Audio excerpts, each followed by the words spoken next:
Let's get into the details now. PhD students from Ghana studying in the United Kingdom have called off their planned strike after receiving assurances from Ghana's ambassador to the United Kingdom that their long-standing stipends and fees will soon be settled. The courts had threatened protest over the payment delays, risk of eviction on the 28th of January. Following direct engagements with the High Commission, the scholars welcomed the promise to be settled, though they insist they will be monitoring closely progress to ensure commitments materialize. And joining me this morning is Prince Bansa, president of the PhD courts in the United Kingdom. Prince Bansa, we're grateful for joining us this morning.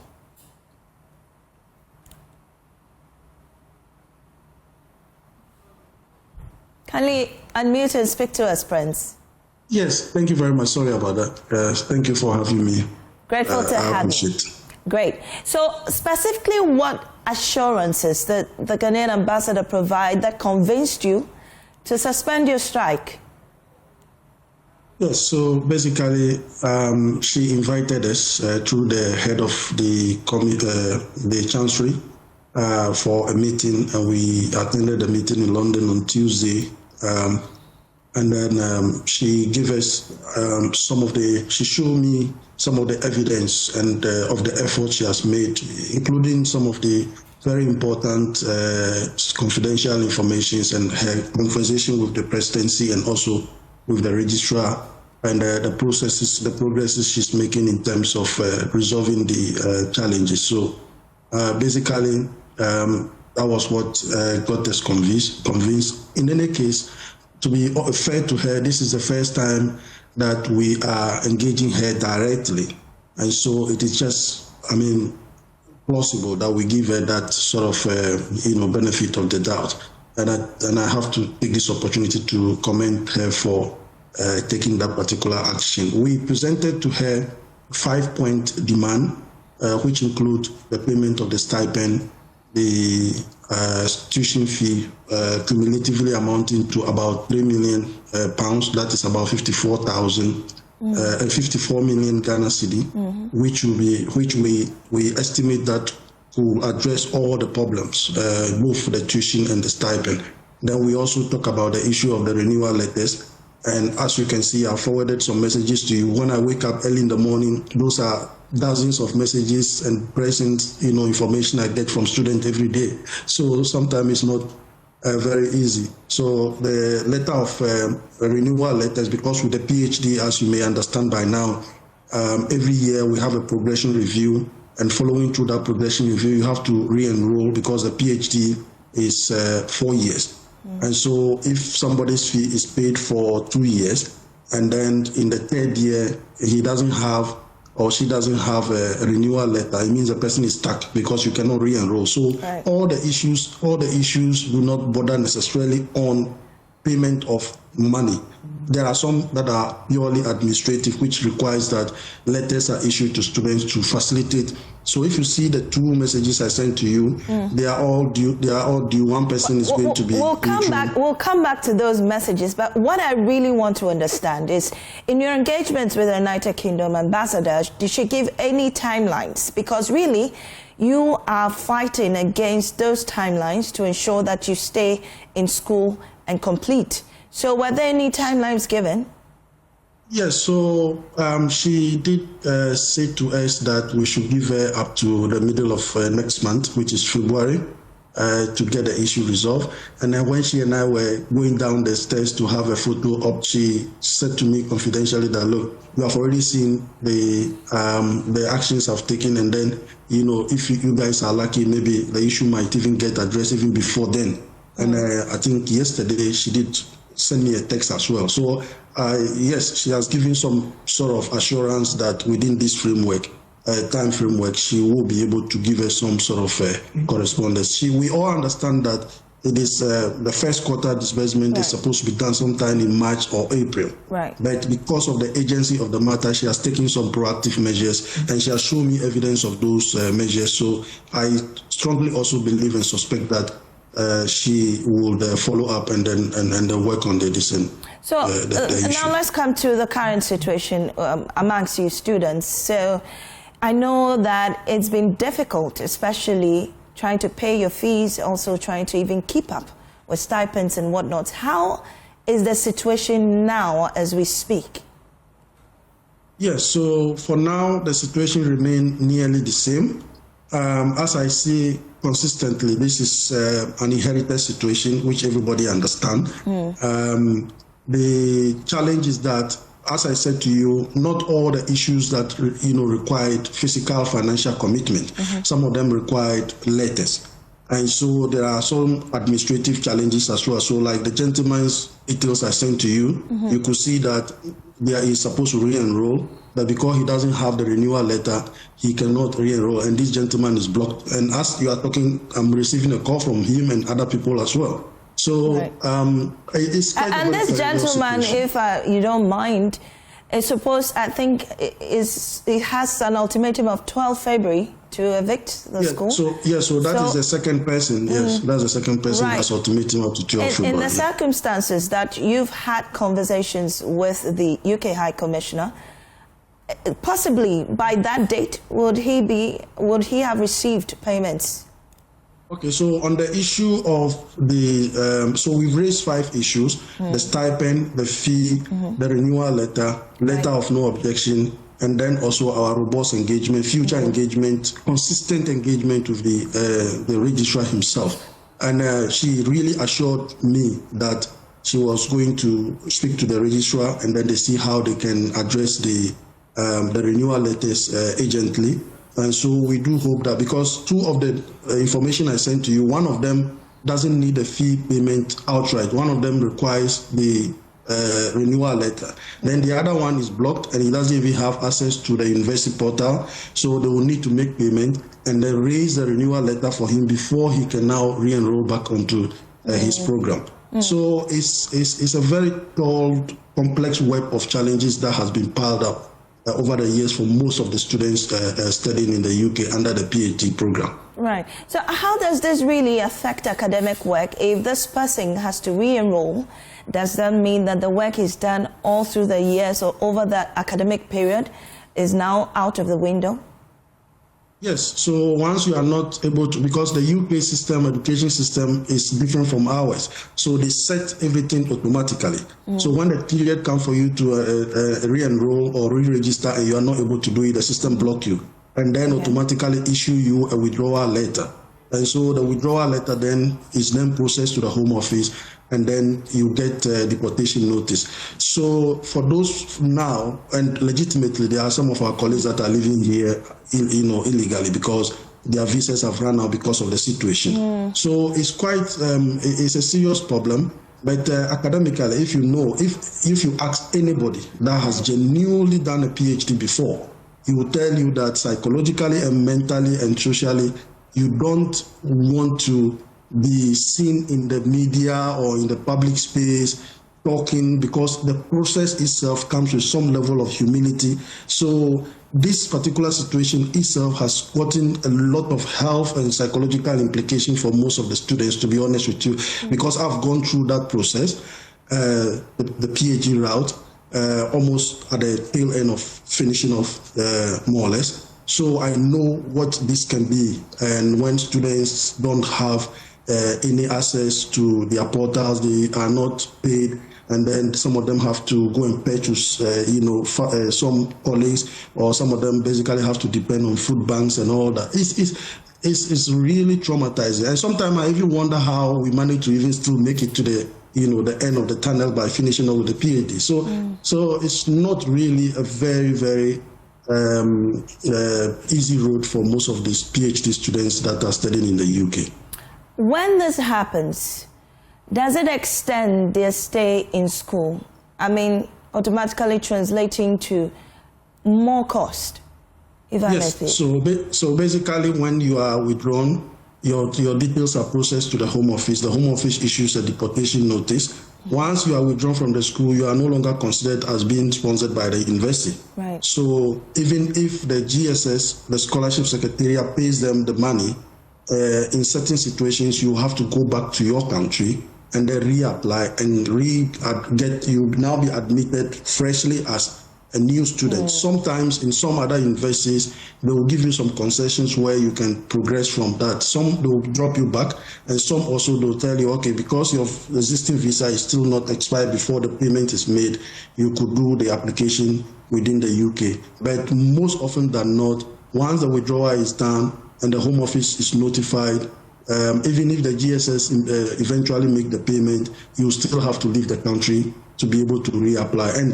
as you know, the scholarship doesn't cover air ticket, it doesn't cover application for visa. So students are the one that bear all these costs. That, as you said rightly, is an additional cost to students to be able to facilitate themselves back into the country. So as I speak to you, one of my executives is in, two of them actually. One is locked up because he was coming to the country and he was returned. And then another one had to quickly submit his thesis because his visa was running out, of course, because of the situation. By the time the payment was made, his visa had already run out, so he has to go to Ghana and then do the rest of the via online. So that is the level at which the situation is. But we are most grateful that the High Commissioner has taken up the issue, and she has demonstrated commitment, and I think she's action oriented, and I believe that she'll be able to really address this concern for the students. Well, your strike was supposed to come off on the 20th of this month, right? Yes, so okay, the protest was supposed to be next week, Wednesday. Yeah. Right, and you called that off. In what format was it going to take, really? Yes. I mean, once that is called off now, I'm not sure we can discuss the detail because there was going to be some surprises in there. It's not in anybody's interest. And then I mentioned that to the High Commissioner herself, and I think that was the tipping point that actually, got them to invite us, because PhD students can only do that once. They can't do that twice, because the whole point is that as you are even there, you are supposed to be doing a presentation somewhere, or you're supposed to be doing a seminar, or even teaching somewhere. So yes, it was going to be a bit of drama, but I was also hoping very strongly that it doesn't get to that level. And thankfully, she has come to our rescue. So maybe the details we'll share privately. Well, we are hoping that the payments are made. But barring that, it doesn't happen. Would you now bring back on the table the protest? So yesterday I had a long meeting in the night with the student body, and I've asked them, pleaded with them, that they should give us the chance as executives to, collaborate with the scholarship management and then the High Commissioner to address the issue. And so, to a very large extent, they appear to agree with us, except that all of them wanted to know a timeline, which we communicate to them that the High Commissioner access to give at least up to the middle of February. Maybe for now, I would say that let's keep it at that. And then when nothing happens, then we probably will get back to her. I'm sure she will give us some feedback, and then we will now know what will be the next step. Right. Thank you so much, Prince, for joining our desk this morning. We wish you all the best. Thank you. Now to politics. The wife of the late Ayawaso East Member of Parliament, Haja Amina Adam, has declared her intention to contest the upcoming by-election, reigniting debate about a growing pattern where spouses step in to continue the political legacy of deceased MPs. From Infantiman to Talent to Shire of Sideko, where we know of Lindo Klu, current Greater Accra Regional Minister, successfully transitioned from widowhood into Parliament. These cases suggest that sympathy votes, name recognition and party machinery increasingly shape by-election outcomes. On our desk this morning, we're asking, is this trend redefining parliamentary representation or simply exploiting emotional moments in our democratic process? And I have with me this morning Rashid Tanko from the NDC joining us with more on this. We're grateful for your time. Rashid.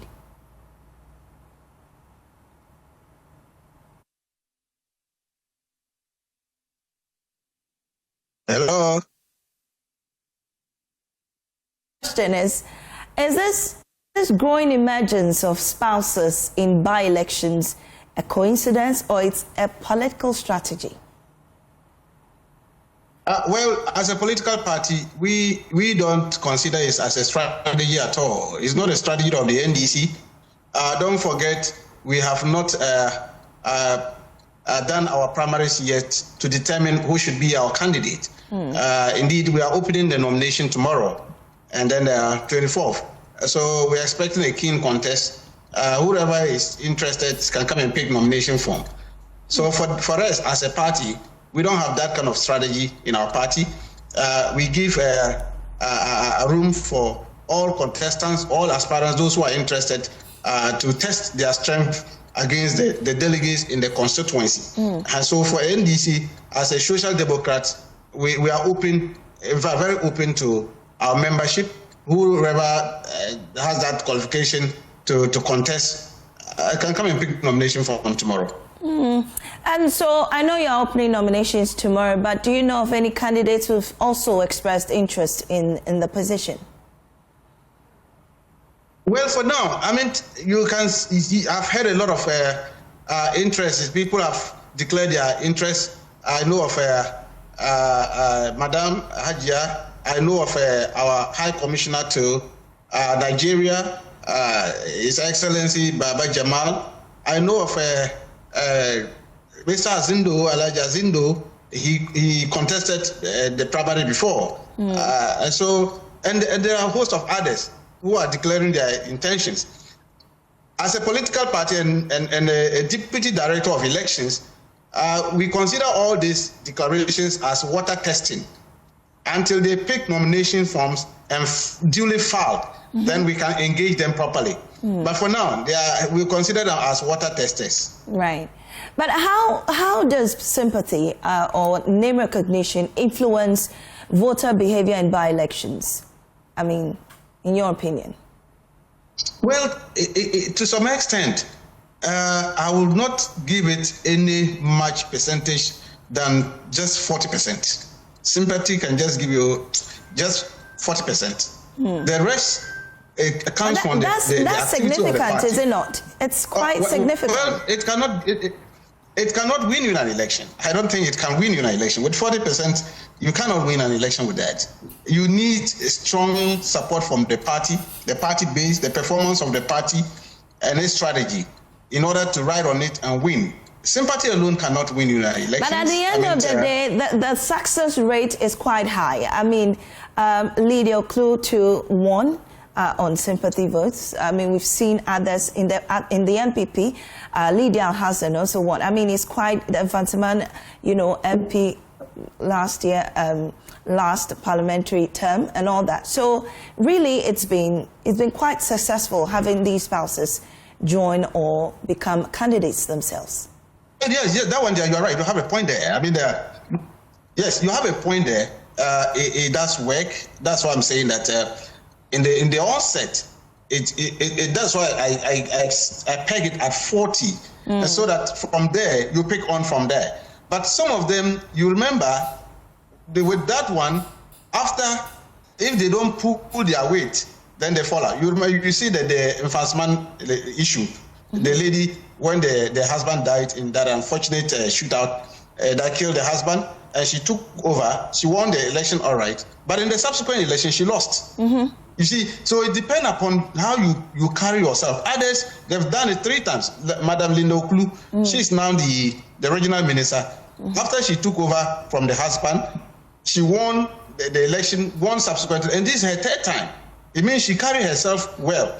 And then the party also supported her strongly. And that is how she managed to. I know Madam Lydia from Tampani in Upper East. She's also done fantastic when the husband died, and she's now in the 3rd term. So it does happen, but it depends upon how you carry yourself. And that is why the NDC as a party, we don't just so motu pick somebody and say, go and represent us. We go through our process, and our process is opening the nomination, allowing people to come and test themselves and pitch themselves against the delegates. If the delegates so decide that, look, this is the person we want to represent it in the by-election, we will come strongly and support the person to make sure that the person wins the election. That is how the NDC, we do our things. We did it severally all these people you have mentioned, we didn't just handpick them and allow them to go and stand, but they went through the process, and the process picked them as their candidate. And so that's what we are going to do in Ayawaso East too. We will allow the process to cruise. If others are coming in, to test their strength, why not? We give them the opportunity to test their strength against the delegates. If the delegates decide to vote them on 7th February, then we are good to go. Well, with this strength, how does it weaken internal party, democracy, really? Because some people view this as also blurring out the chances of other party stalwarts who would otherwise have wanted that opportunity. And really, what does this seat even mean for the NDC in this by-election? Well, that's why I said that for the NDC, we don't discriminate. And that is why we allow contestants to come and test their strength. So if you are interested, we will not stop you. That is why we are opening the nomination at the regional secretariat of the party. That means we just want to have a level playing ground for all supporters, activists who are qualified, who are desirous of contesting, to come and pitch their strength. Right. And then so for that one there, we have opened it up for party members, and they can easily come in and pick nomination forms. I can assure you, we have used this method and it has saved us well. We use it for our Kotia by-election, it saved us well. We use it in Tamale Central, and it saved us well. And so continuously we are redesigning it, and I can assure you, Ayawaso East will also have its share by February 7th. We are not going to discriminate. We are not going to stop anybody. The vetting will come on 28th. At that point, we will test their qualification. If they are all qualified, those who have picked nomination, we allow them to test their strength against the delegates. So I can assure you, it's going to be transparent. It's going to be a level playing ground for all aspirants who want to contest. Right. Thank you very much, Mr. Rashid Tanko Computer, Deputy Director of Elections with the NDC. Now, Chief Justice Paul Bafoboni has cautioned 52 newly sworn-in Circuit Court judges to uphold integrity, fairness and independence, warning that public trust in the judiciary is fragile and can be easily damaged by unethical conduct. He stressed that any abuse of judicial power would harm both the personal credibility and the image of the judicial system. The decisions you make will shape lives, families, businesses, and communities. You must therefore approach your work with humility, diligence, and an unwavering sense of responsibility. Let me emphasize that judicial power is not self-derived.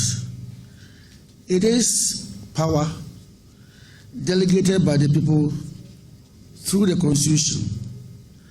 That power must be exercised judiciously, transparently, and strictly in accordance with the law. Any abuse of judicial authority erodes public confidence and undermines the very foundation of the rule of law. Any litigant who appears before you does not come only with a case. He comes with a hope that he's going to achieve justice. As judges, you must be guided by 3 enduring pillars: integrity, competence, and independence. Integrity must define both your public conduct and private lives. You must be beyond reproach.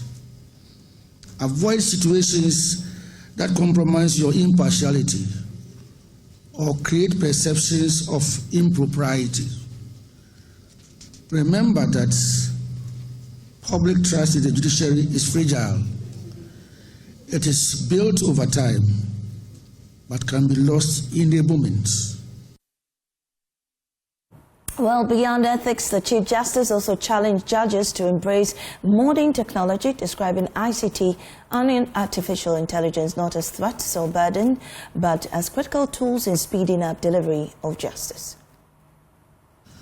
I wish to take this opportunity to highlight the increasing importance of information and communication technology, that is ICT, in the work of the courts. As part of ongoing judicial reforms, The Judicial Service continues to invest in digital systems aimed at improving efficiency, transparency, and access to justice. Case tracking systems, electronic recording of proceedings, digital court lists, and other technology-driven tools are no longer optional additions. They are essential instruments for modern justice delivery. Some of us have gone beyond this ICT, but you are within it. Now, it is not just ICT that you have to deal with. You have to deal with AI. So I encourage you to embrace these technologies fully, not as burdens, but as enablers of your work. When effectively utilized, ICT reduces delays, enhances record management, improves case monitoring, and ultimately strengthens public confidence in the judiciary.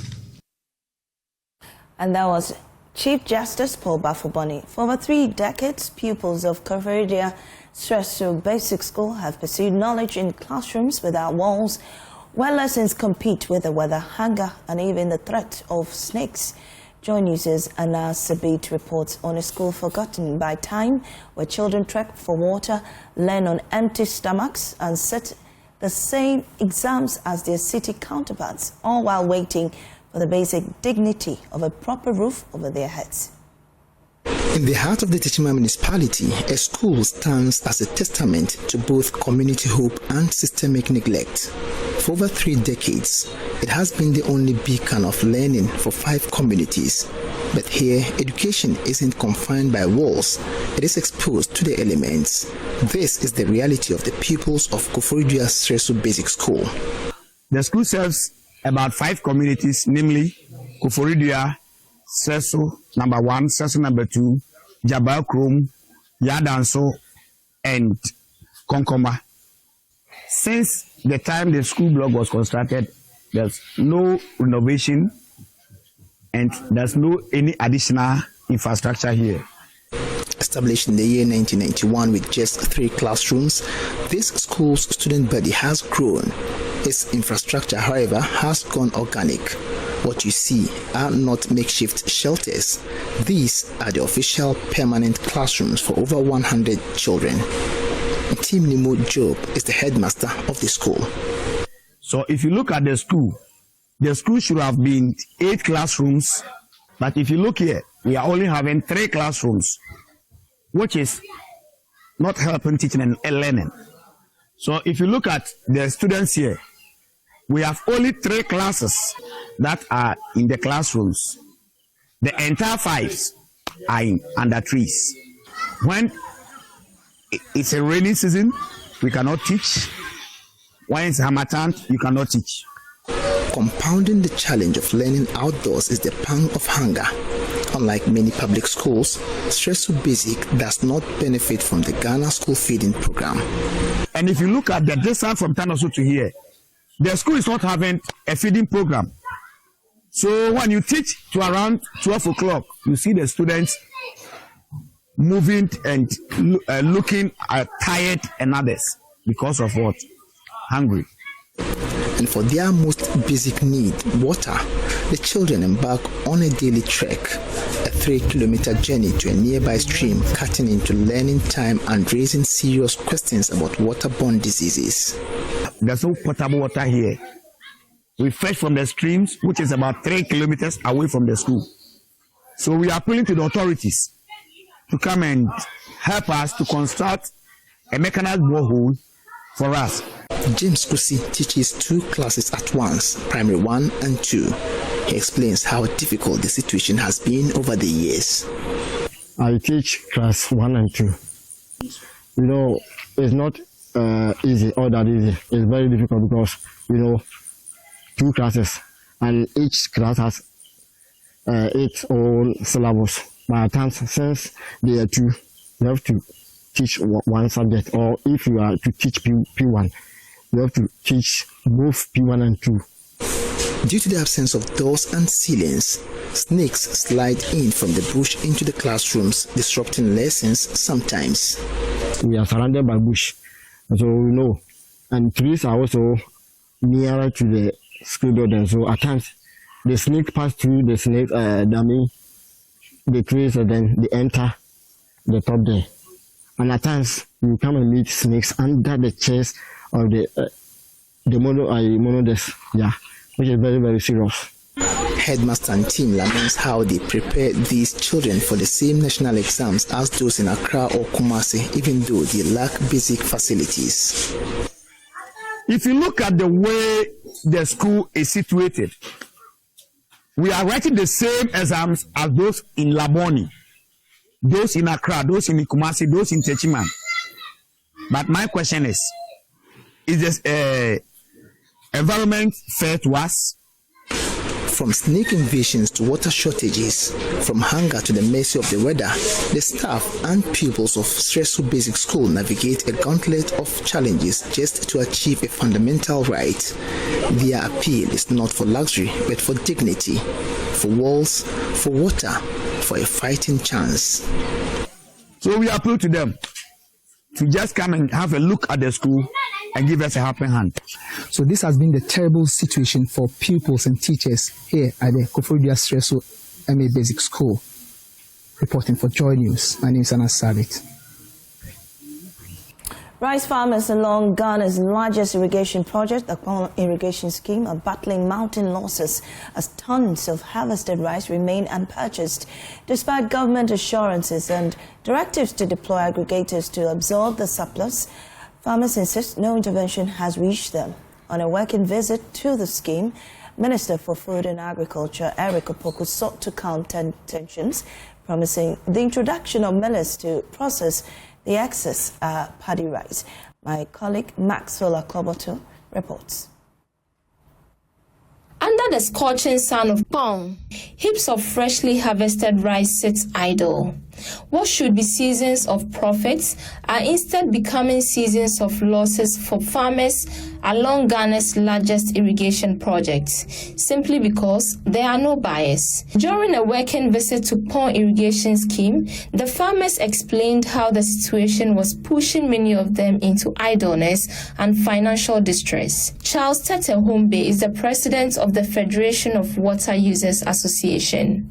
We produce, but we can't sell. That is our major issue. The paddy we produce, we cannot sell because there is no market.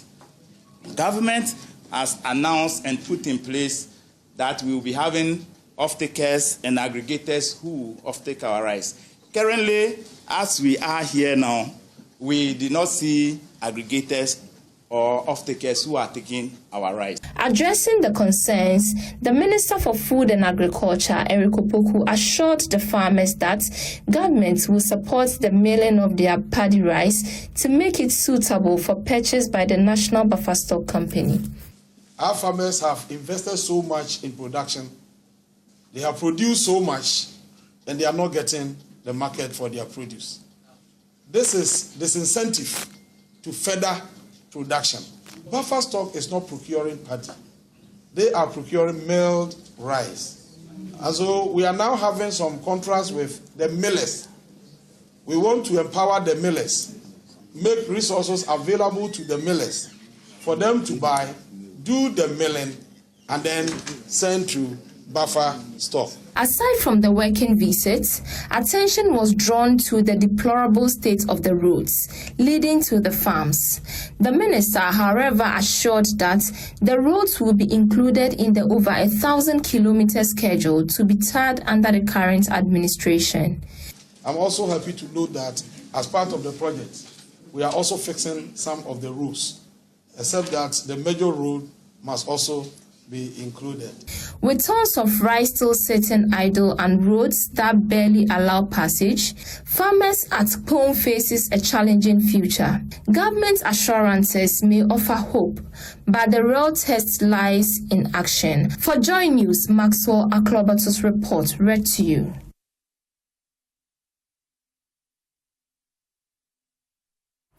Well, heads of schools and directors of education across the country have been urged to prioritize collaboration, accountability, and fair leadership as a means of improving performance outcomes in schools. Addressing education stakeholders at the Central Regional Education Directors Made in Education Leadership Workshop, the Director of School and Community Science and Technology Studies at the University of Education, Winneba, Professor Jofus Anamwa-Mensah, stressed that strong commitment, effective collaboration, particularly with parents and community stakeholders, are critical to achieving sustainable improvements. The Central Regional Education Directorate hosted its maiden regional education workshop on the theme Strengthening Leadership, Accountability and Collaboration for Improved School Performance. Speaking in an interview, the Regional Education Director, Dr. Juliet Dufi-Otame, described the workshop as a call to action. This workshop is a wake-up call, a call for action, that if we are doing the right thing, we should continue. If we need modification, we should all come here and share ideas. And one thing is that I always see that accountability is not punishment. It is a way of coming together, owning what you have. And after that, only you have to be intentional about it. And how can you do that? You can't do that alone. Every good leader should collaborate with either his superiors or his subordinates. And that is why we are here, to encourage ourselves that we are still in the business of leadership and we need to be intentional about whatever we do and accountable. She emphasized that lessons learned from the engagement will be applied, adding that effective monitoring will be used to ensure implementation. Here we have the regional managers, district directors, and the heads of institution, as well as our teacher unions, coming together. Now they have to give us a roadmap, what they are going to do. So at the end of the day, each group will bring what I would say the white paper, and that is what we are going to work with. So when we come, we say, oh, we come for monitoring. This is what you submitted. This is what you are doing for your district. Are you going by it? If you have challenges, we are there to help you, to also ensure that not to punish you, not to blame you. We have passed that stage, but this time to encourage us to do the best. And so that is why we are here. And supervision, as you rightly said, is key. And that is what we want to do. Based on his keynote address during the workshop, the Director of School and Community Science and Technology Studies at the University of Education, Winneba, Professor Jofus Anamwa-Mensah, outlined practical approaches to enhancing policy implementation within the education sector. Well, I think there's commitment from all sectors, including the government. There's commitment from the educational managers, in the districts, in the regions. There's commitment on the heads of schools themselves, and also commitment on the teachers and parents, if we're able to get their commitment, and that requires gradual, interaction with them, it's not going to be a one-day thing. It's a continuous thing. From Cape Coast, Abigail Lisol Nkrumah reports for Joy News. You're still watching Joy News Desk. We return with business. You're welcome back, and it's time for business. I am Michelle Lejekum.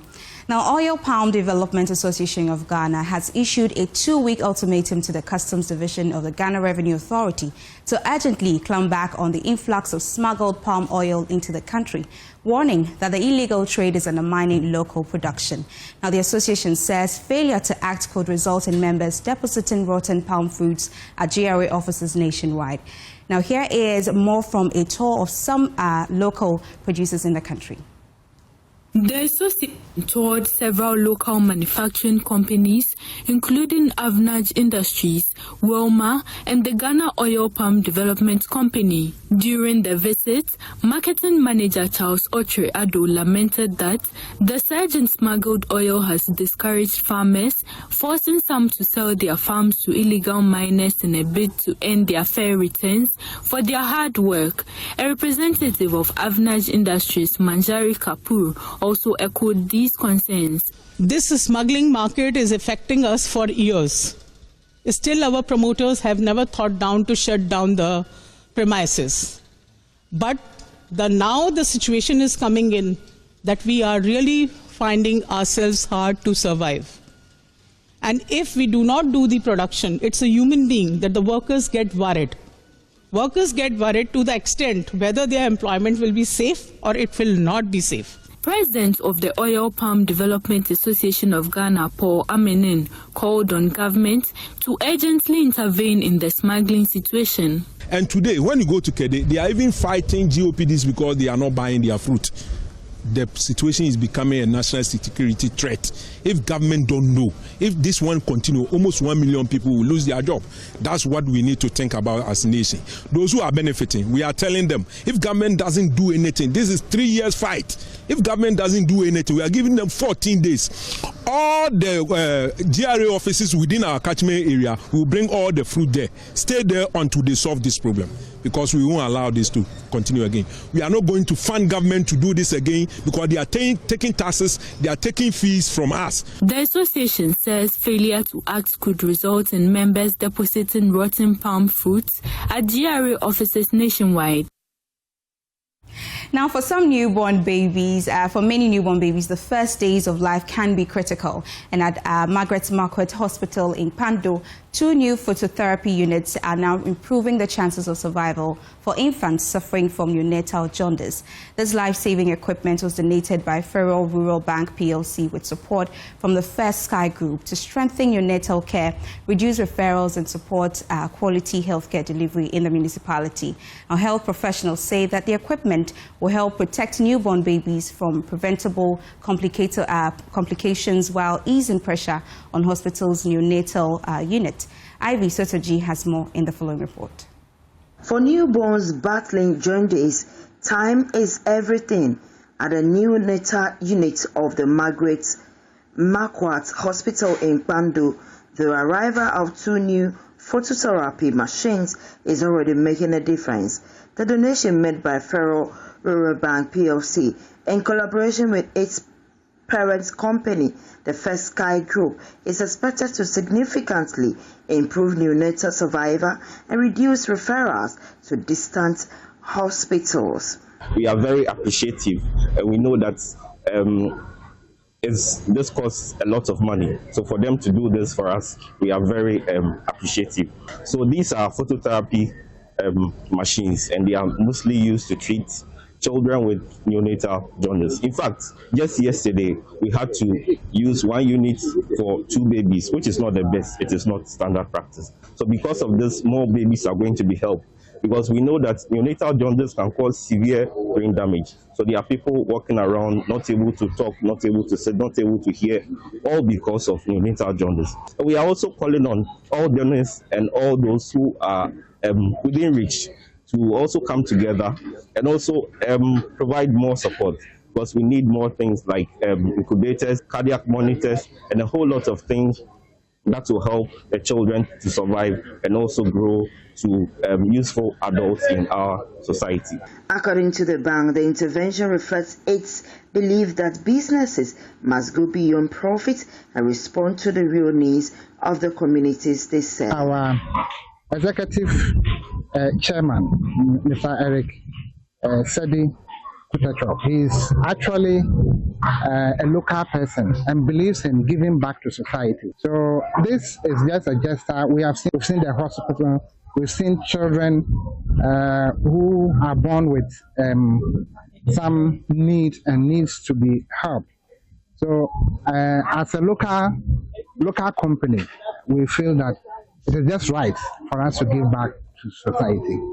We can see the need in our communities is very, glare is starting on us. And so I call on all other companies and benevolent societies to come and collaborate with us. They should come and help. Just as we have come, other people should also come. Ivy Satoji, Joy News, Mandu. And that'll be all for business right here. I am Michelle Ejekum. The small business news when you log on to myjoyonline.com. I'm Macy. Thank you, Michelle, for business. Now, Upper West Regional Minister Charles Pausing has expressed worry about the poor maintenance culture of tenants of state-owned bungalows in the region. He states that the poor handling of these bungalows leaves much to be desired, warning successive governments to halt any such projects and invest in the construction of health facilities. Rafiq Salam reports.